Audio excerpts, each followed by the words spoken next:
केपी ओली अहिले यो चाहिँ पछिल्लो पटक यो 2-3 महिनाको यताको कदम हेर्दाखेरि त्यो प्रचण्डभन्दा पनि तल गइसक्यो।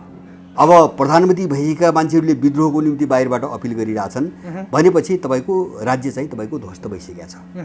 राज्य ध्वस्त भयो भने बुझ्नुपर्छ है हामीले।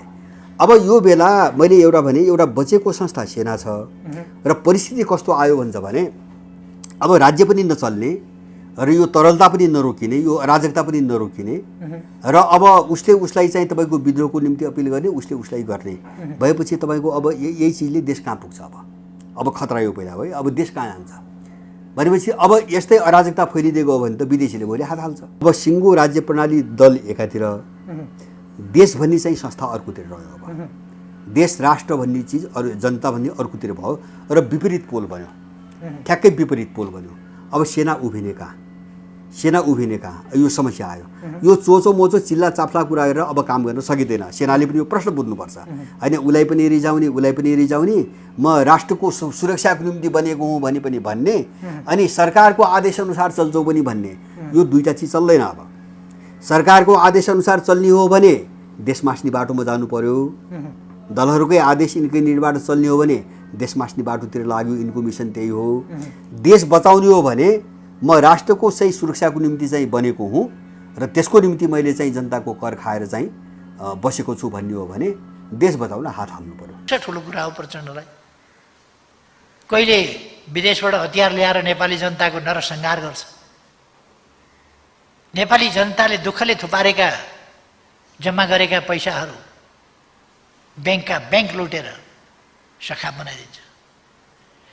साना सहकारी, कृषि सहकारी लगायत लुटेर खतम बनाइदिया हुन्छ। संरचनाहरू ध्वस्त पारिदिया हुन्छ। निर्दोष आबाल वृद्ध वनिता बाल बालिका समेत ध्वस्त पार्ने अमानवीय जघन्य त्यस प्रकारका क्राइम गरेको हुन्छ। कहिले बाँदर मुडे घटाउँछ। नियन्त्रणमा लिएर महिनौसम्म नियन्त्रणमा लिएर मानिसहरूको निर्मम र त्यस प्रकारका जघन्य अपराधहरू गर्छ। अब अहिले फेरि लोकतन्त्रको मसिया भएर, जो लोकतन्त्रको विरुद्धमा जनयुद्ध कसका विरुद्ध लड्यो, कुन प्रणालीका विरुद्ध लडेको जनयुद्ध, मैले जनयुद्ध भनेको थियो। ती युवाहरूलाई परिवर्तनका सपना देखाएर, सुन्दर भविष्यको सपना देखाएर कसैलाई मराइदिए, कसैलाई अपाङ्ग बनाइदिए, कसैको घर व्यवहार क्षेत्र विच्छेद बनाइदिए। अरब जाने सुरु कसरी भयो? मान्छे देशभित्र होइन, देश छोडेर भाग्नुपर्ने अवस्था कसले गर्दा आयो? तिनै मान्छे भाका फेरेर फेरि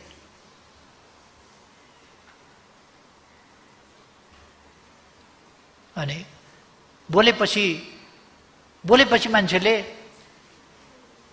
यसो बोले नि भने त्यो त त्यस्तै हो। नील वर्ण सङ्गाल कथा भन्छ। एउटा नीलो वर्णको एउटा रङ्गाउने त्यो डाइङ टबमा चाहिँ एउटा स्याल झुकिएर पानी खान गएको, त्यसैमा परेछ। त्यसपछि ऊ निलो भयो, निलो रङबाट रङ्गियो र निलो भयो।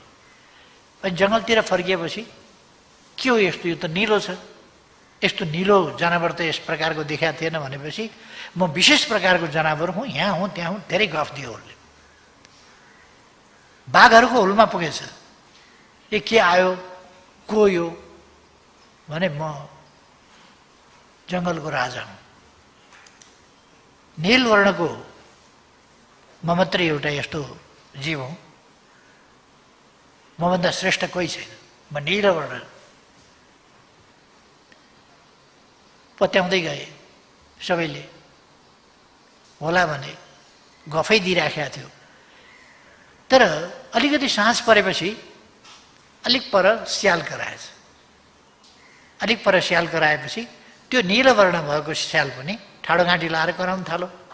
स्यालको एउटा धर्म के हुन्छ भने एउटा स्याल कराएपछि अर्को नकराइ हुँदैन। अनि त्यो स्याल पनि ठाडोघाँटी लगायो, हु गर्न थालेपछि बाघले झप्पु दिएर यी अलीलाई समाप्त पार्यो।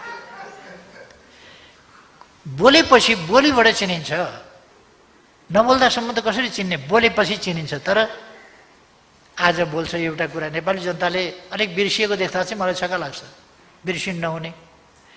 अर्को कुरा, म बौद्धिक जगतलाई आग्रह गर्न चाहन्छु, क्षणिक आवेश उत्तेजना अथवा हाम्रो बौद्धिकता, हाम्रो ज्ञान, हाम्रो सिप, हाम्रो नलेज, हाम्रो प्रतिबद्धता देशप्रति हुनुपर्छ, जनताप्रति हुनुपर्छ, हाम्रा भावी सन्ततिको भविष्यप्रति हुनुपर्छ। लहै लहैमा हामी बग्नु हुँदैन, हामी लहै लहैमा बग्ने होइन। हामी देश र जनताप्रति उत्तरदायी भएर आफ्ना अभिव्यक्तिहरू दिनुपर्छ, देशको सुन्दर भविष्यका लागि दिनुपर्छ र इमान्दारिताका साथ काम गर्नुपर्छ। अब मदन भण्डारीको सोच भनेको वैयक्तिक संकीर्ण तात्कालिक स्वार्थहरूको व्यापार गरेर हिँड्ने होइन, दीर्घकालीन रूपमा देश र जनताको भलो गर्ने, देशमा मेलमिलाप होस्, शान्ति होस्, देशमा सुशासन र विकास होस्। अहिलेको परिस्थिति कस्तो छ, नेपालका राजनीतिक शक्तिलाई हेर्नुभयो भने अहङ्कार, दम्भ, असन्तुष्टि, छटपटाहट, त्यो छटपटाहट तपाईँ देख्न सक्नुहुन्छ। कोभिडको यत्रो महामारी छ, सरकारले निषेधाज्ञा जारी गरेको छ, नेपाली कांग्रेस जस्तो पार्टी आफ्नै नेतृत्वमा अहिले के भयो, के बित्यो र आन्दोलनमा उत्रिनु पर्यो, के का विरुद्ध आन्दोलन?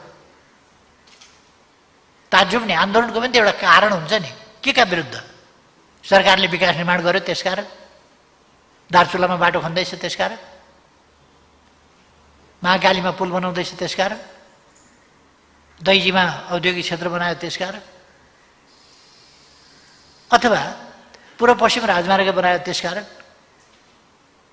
हजारौंको संख्यामा पुल बनायो त्यसकारण, तुइन विस्थापन गरेर झोलुङ्गे पुल बनायो त्यसकारण। अचानक महामारी आयो, तर केही ठाउँमा नपुग्न सक्या होला, तर आम रूपमा अनलाइन शिक्षा सुरु गर्यो। यस्तो महामारी आयो अचानक, तर सम्पन्न देशहरूभन्दा पछि छैन नेपाल। त्यसअनुसार तत्कालबाट पहिलो स्वाब टेस्ट हामीले हङकङ पठाएर गरेका थियौँ। आज देशभित्रै पर्याप्त स्वाब टेस्ट हामी गर्न सक्छौँ, पिसिआर टेस्ट गर्न सक्छौँ। त्यो निःशुल्क गरेका छौँ हामीले। धनी देशहरूले निःशुल्क परीक्षण गरेका छैनन्, धेरै धनीहरूले निःशुल्क परीक्षण गरेका छैन, इन्सुरेन्सले कभर गरेको होला कतिपय ठाउँमा, त्यसबाहेक गरेका छैन। तर हामीले जहाँ इन्सुरेन्स भर्खर हामी सुरु गर्दैछौँ, हेल्थ इन्सुरेन्स, त्यस ठाउँमा हामीले त निःशुल्क परीक्षण, निःशुल्क उपचार, अब खोप ल्याउन थालेका छौँ हामीले। अस्तिदेखि खोप ल्यायौँ हामी। खोप उत्पादक होइनौँ, तर खोप उत्पादक नहुँदै पनि एसियामा खोप उत्पादक भारतभन्दा पछि हामी दोस्रो हौँ भ्याक्सिन सुरु गर्ने, र हामीले धेरै अगाडि बढाएका छौँ। हामी कहाँ भ्याक्सिनको अलिकति केही प्राविधिक कुराहरू होलान्, हामीले जसरी पाउने सोचेका थियौँ, हामीले पैसा पेमेन्ट गरिसकेको, तिरिसकेको पनि हामीले खोप पाउन सकेका छैनौँ। त्यो खालको असहज परिस्थिति त छ, अप्ठ्याराहरू त छन्, तर हामी खोप त विभिन्नतिर कुरा गरेर ल्याइराखेका छौँ र खोपको कमी हुँदैन। लगभग यस वर्षभित्र भनेको अङ्ग्रेजीको यो वर्ष सन् 2021 भित्र मूल रूपमा चाहिँ हामी खोप लगाइसक्छौँ। मूल रूपमा अलिकति छिटपुट बाँकी रहला, किनभने हामी जतिसुकै छिटो गरे पनि, जस्तो चीनले अहिले पनि खोप लगाइराखेको छ, त्यो खोप भनेको चाहिँ त्यो खुरुखुरु लगाइहाल्न एकैछिनमा सकिने कुरा होइन। त्यसको सर्कल पनि हुन्छ, फेरि त्यसका लागि खोप उत्पादन पनि गर्नु पर्यो, एकैचोटि ल्याएर स्टोर गर्न सकिँदैन, फेरि त्यो डेट एक्सपायर हुन्छ। त्यसलाई उपयुक्त वातावरणमा राख्नुपर्छ। यी सबै पक्षहरू छन्। त्यसकारण लिमिट उत्पादन हुन्छ, लिमिट सप्लाई हुन्छ, लिमिट हाम्रो सामर्थ्य छ खोप दिने पनि। यो सबै कुराले हामी गर्छौँ। अनि यस्तो अवस्थामा सबै मिलेर एकजुट भएर राष्ट्रका समस्या समाधान गर्दै लोकतान्त्रिक अभ्यासबाट अगाडि बढ्नुपर्ने ठाउँमा लोकतान्त्रिक अभ्यासमा नजाने, संसदलाई पङ्गु बनाउने, जनतामा जान नदिने, जनतामा जाने अलोकतान्त्रिक कुरा भयो। जनतामा जानु, जनताले आवधिक मूल्याङ्कन गर्ने र ताजा जनादेश दिने कुरा चाहिँ प्रतिगमन भयो भन्नु जस्तो हास्यास्पद कुरा के हुन्छ? अलोकतान्त्रिक कुरा के हुन्छ? राजनीतिलाई जनताका बीचमा लान नदिने, राजनीतिलाई संसदबाट जो जनप्रतिनिधिको सर्वोच्च संस्था हो त्यहाँबाट निरूपण गर्न नदिने, त्यहाँ निरूपण गर्न नसक्ने, अदालतमा मलाई प्रधानमन्त्री बनाइ पाऊँ भन्ने। अनि लोकतान्त्रिक विधिबाट हो र सरकार ल्याउने कहाँबाट भन्दा अदालतबाट मुद्दा लडेर। दुनियाँमा मुद्दा लडेर सरकार आउने, अदालतबाट मुद्दा प्रधानमन्त्री छानिने सुन्नुभएको छ कहीँ? नेपालमा त्यो अभ्यास गर्न खोजिएको छ। जनताका बीचमा जान नहुने, प्रतिगमन हुन्छ। अनावश्यक संस्थाहरूलाई राजनीतिमा संलग्न गराउने र शक्ति पृथकीकरणको सिद्धान्तको व्यवहार त धज्जी उडाउने कति उपयुक्त हुन्छ? यसका लागि, यसमा दबाब दिन, अदालतलाई दबाब दिनका लागि आन्दोलन गर्ने, लोकतान्त्रिक शक्तिहरूका लागि स्वतन्त्र न्यायालयको फैसला आफ्नो पक्षमा पार्नका लागि दबाब दिन आन्दोलन गर्ने, कोभिडका बेला निषेधाज्ञा तोडेर राजनीतिक दलहरू, कानुनको राजमा राजनीतिक दलहरूले के उहाँहरूको आन्दोलन रोक्नका लागि निषेधाज्ञा जारी भएको हो र? कोभिड नियन्त्रण गर्नका लागि होइन। कोभिड हामीले नियन्त्रण गर्दै लगेका छैनौँ। प्रतिदिन 9,000 भन्दा बढी सङ्क्रमित हुने ठाउँमा अहिले हामीले 1,000 को आसपासमा ल्याइसकेका छौँ। अनि यो सङ्ख्या घटाएको छैन, मृत्युदर घटाएका छैनौँ हामीले। लगभग 1,000 सङ्क्रमित छ भने 3,000 निको हुनेको सङ्ख्या छ।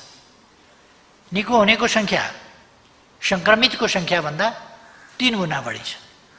यो हाम्रो सफलता होइन? यही सफलतालाई असफल पार्नका निम्ति अब निषेधाज्ञा तोड्ने, राजनीतिक दलहरूले जानी बुझिकन घोषणा गरेर निषेधाज्ञा तोड्ने हो भने अनि अरू के हुन्छ? अहिले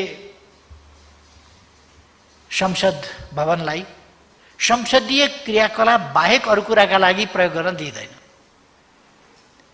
तर तथाकथित बुद्धिजीवी भेला, तथाकथित पत्रकार सम्मेलन, तथाकथित नागरिक समाजका अन्तर्क्रिया के अब अन्तर्राष्ट्रिय सम्मेलन केन्द्र संसदले भाडामा लिएको यस खालका बगवासी कामहरूका लागि हो? यसै गर्ने हो भने अरूले किन नपाउने? प्रचण्डका कार्यकर्ता सभामुख हुने बित्तिकै अनि प्रचण्डले जे भन्यो त्यो कानुनभन्दा माथि, अभ्यासभन्दा माथि हुने? खैर, यसैमा मेरो टाउको दुखाइ होइन। मेरो चिन्ता लोकतन्त्रको भविष्यप्रति हो। यस अभ्यासले लोकतन्त्रको भविष्य कहाँ पुर्याउँछ? लोकतान्त्रिक प्रणाली, मौजुदा संविधानको आवश्यक समयानुकूल संशोधनप्रति मेरो विरोध छैन। समयानुकूल आवश्यक संशोधन त हुन्छ संविधानमा, तर संविधान नै च्यात्ने दिशामा उहाँहरू जो जाँदै हुनुहुन्छ र उल्टो हल्ला गर्दै हुनुहुन्छ, स्यालभुइँया मचाउँदै हुनुहुन्छ, केपी ओलीले संविधान च्यातो। जनताका बीचमा जाउँ भन्दा संविधान च्यातिन्छ। जनता, सार्वभौम सत्ता सम्पन्न जनताका बीचमा फैसलाका लागि जाउँ भन्दा संविधान च्यातिन्छ। चुनावै हुन नसक्ने खालको परिस्थितितर्फ र चुनाव हुनै नदिने र भोलि पनि गएर हेर्नु होला, कथम कदाचित उहाँहरूका हातमा पुग्ने हो भने चुनाव हुनेवाला छैन। चुनाव उहाँहरूका हातमा पुग्यो भने चुनाव हुनेवाला छैन। कस्ता तत्त्वहरू छन्? नेकपा एमालेको वरिष्ठ नेता हुँ भन्ने, नेकपा एमाले ध्वस्त पार्ने, कङ्ग्रेसको नेतृत्वमा सरकार बनाउने, कम्युनिस्ट आन्दोलनको रक्षाका लागि, लोकतन्त्रको रक्षाका लागि बन्ने, अनुशासनहीन अराजक, योभन्दा अराजकताको नमुनाहरूको के हुन्छ? दुनियाँको लोकतान्त्रिक हिस्ट्रीमा कुनै पनि प्रकारको, कुनै पनि नामको पोलिटिकल मुभमेन्टभित्र माधव नेपाल जति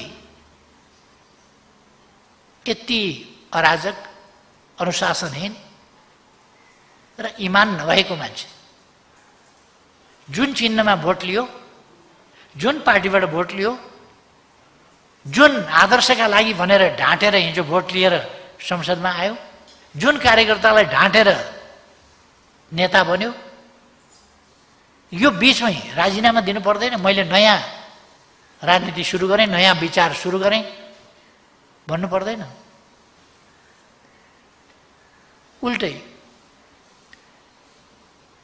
जिन्दगीभरि मदन भण्डारीको विरोध गर्ने, मदन भण्डारीका विचारको विरोध गर्ने। आज त यसो हेर्छु, मदन भण्डारीको जन्म जयन्तीको सन्दर्भमा वक्तव्य आइरहेछ।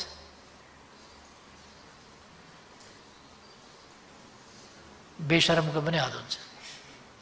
त्यही पार्टी ध्वस्त पार्न खोज्ने, मदन भण्डारीका विचार समाप्त पार्न खोज्ने। मदन भण्डारी फाउन्डेसन गठन भयो भनेको सुन्दाखेरि उनीहरूलाई टाउको दुख्ने। जेठ 3 गते मदन आश्रित स्मृति दिवस मनाउँ भन्दा कम्युनिस्टले क्रिया गर्दैनन्, मानिँदैन भन्ने। 14 गते जन्मदिन मनाउन त भन्दा जन्मदिनको के अर्थ छ?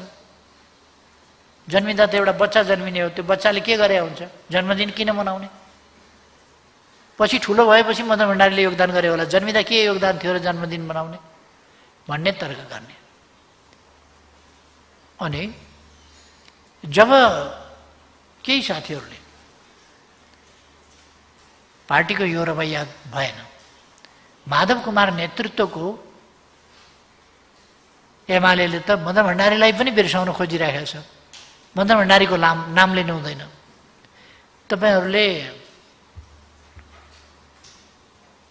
यो 63 सालतिरको होला,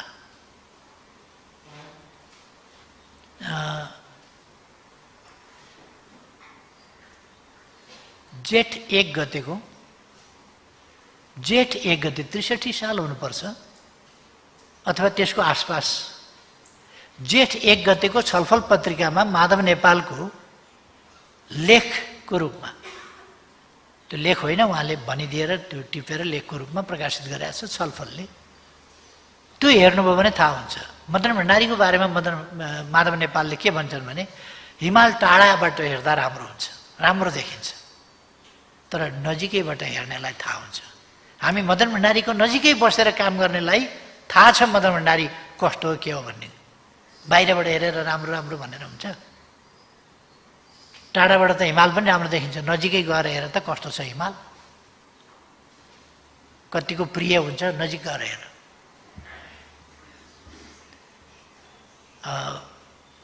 उहाँको त्यो बनाइदियो।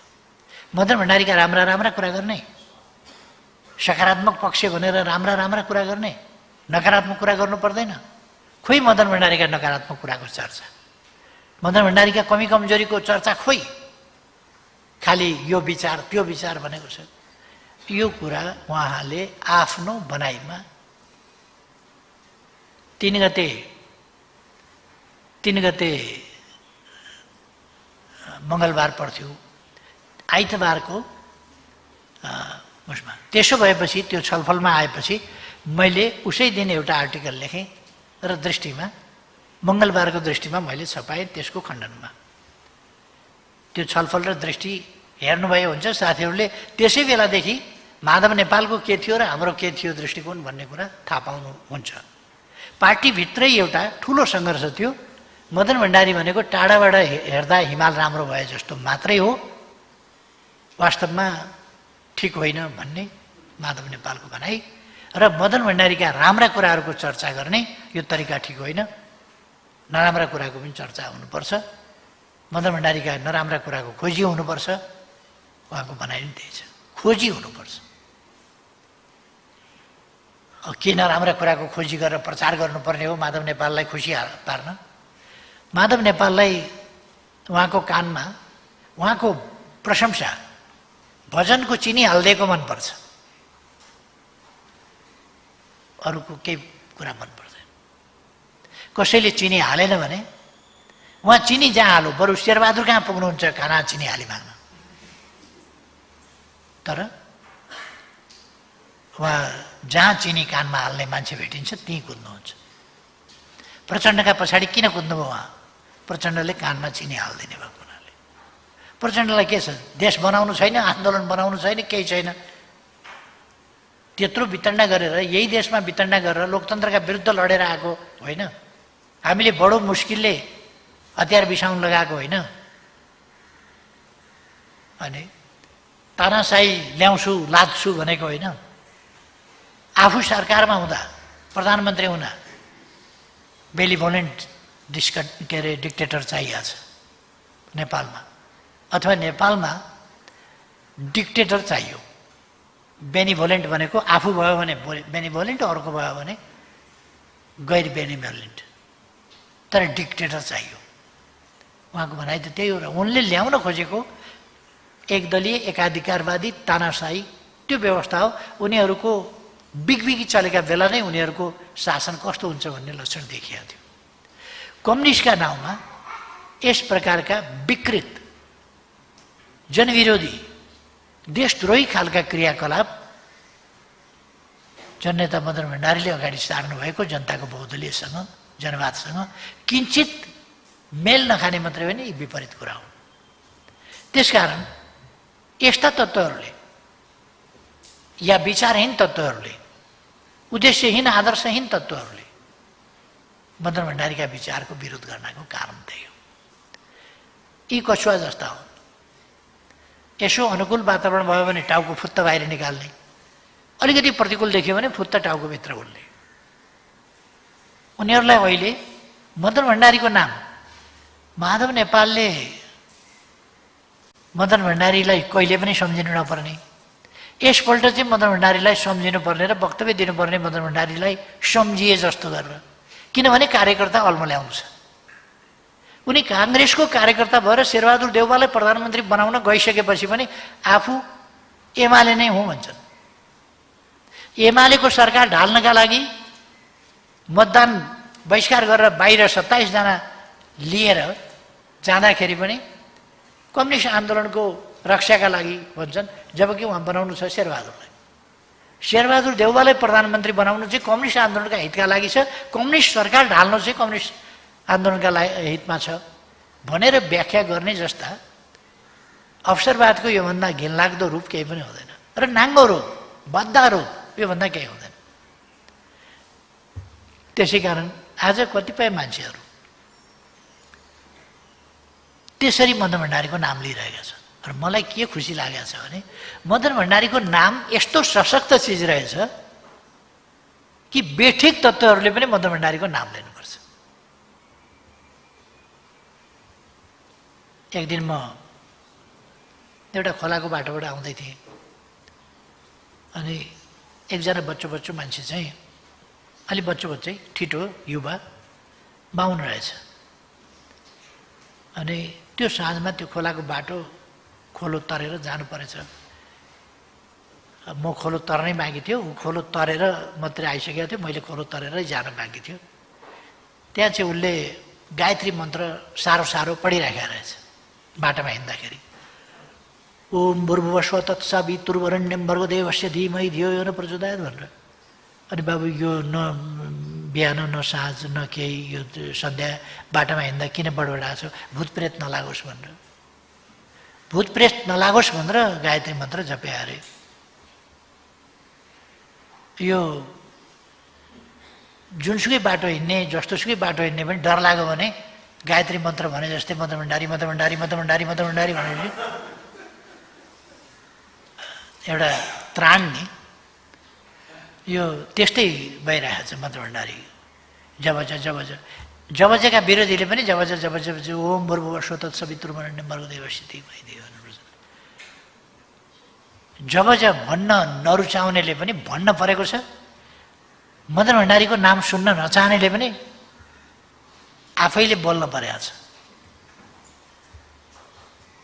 यो त्यस्तै एउटा रक्षा कवचको रूपमा जसलाई पनि यो चाहिँ खुसीको कुरा हो। विरोधीले पनि यसको दम, मदन भण्डारीको विचारको दम, जनताको बहुदलीय जनवादको दम चाहिँ विरोधीले पनि बुझेका छ।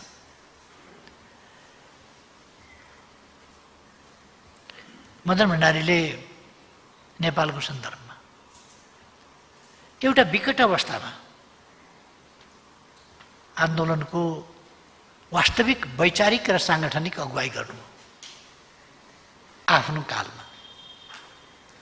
मदन भण्डारीको समयमा वैचारिक नेतृत्व अरू कसैले वैचारिक नेतृत्व गरेन।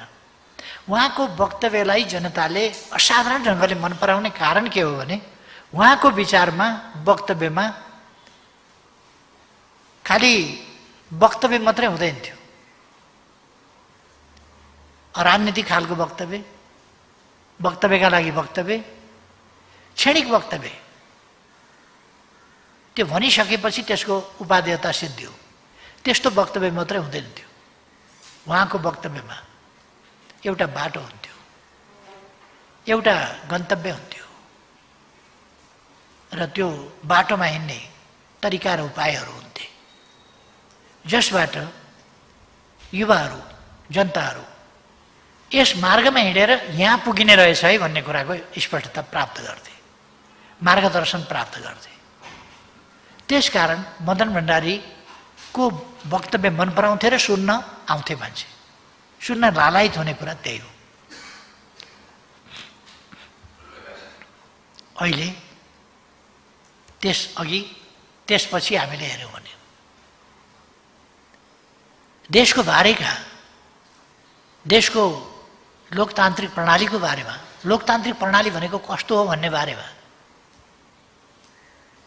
आम नेताहरूले चर्चा गरे सुनिँदैन। जसले चर्चा गर्छ त्यो कुरा उनीहरूलाई डाइजेस्ट हुँदैन।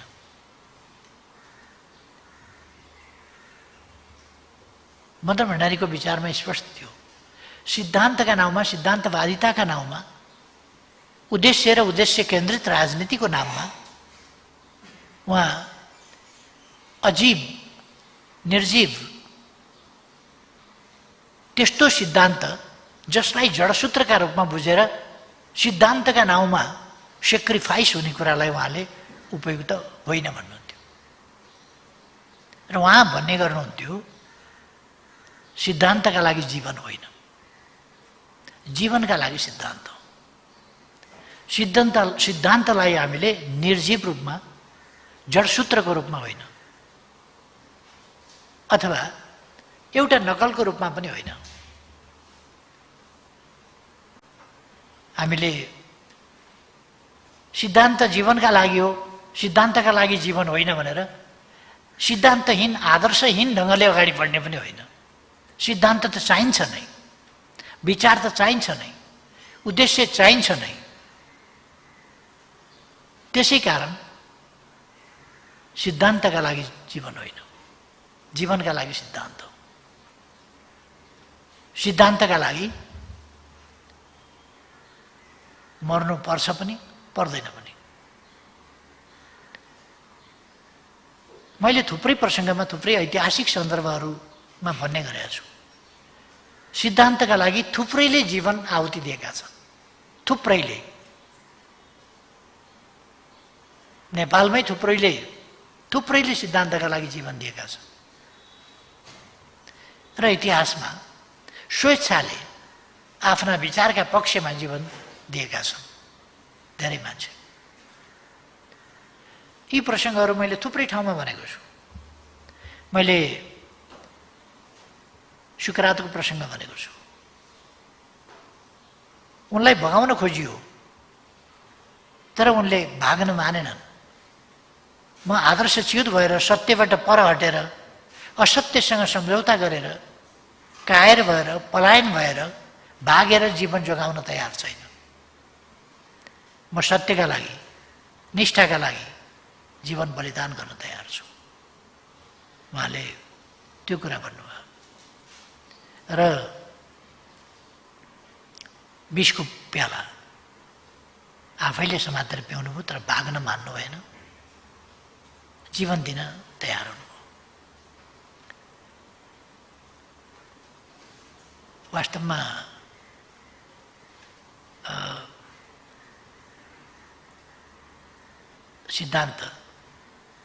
सिद्धान्त भनेको जस्तो पायो सिद्धान्त होइन, सत्य सिद्धान्त, सत्यमा आधारित सिद्धान्त।